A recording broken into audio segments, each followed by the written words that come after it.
Hello বন্ধুরা, এই দেখো আমার রান্না কমপ্লিট। এই দেখো প্রথমেই দেখাচ্ছে, এই দেখো সেদ্ধ বিনস, শিম আর ওলকপি। আর এই দেখো ব্রকলি, আলু, বিনস একটু ভাপিয়ে নিয়ে এটাকে একটু সেদ্ধ মতন করেছি।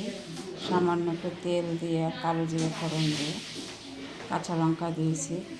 আর এই দেখো মাছের মাথা তেল পটকা দিয়ে, পালং শাক, শিশালা পালং শাক। আর এই দেখো এখানে চন্দনী মাছ আর খয়রা মাছ আছে। আর নাপির জন্য 2 পিস কাতলা মাছের পেটি আছে, একসাথে ঝাল করেছি। আর এই দেখো সেই চিংড়ি মাছ বাটা করেছি। তা বন্ধুরা, তোমাদের এগুলো দেখে ভালো লাগলে অবশ্যই তোমরা কমেন্ট করে জানাবে আমাকে। রাখছি বন্ধুরা, টাটা।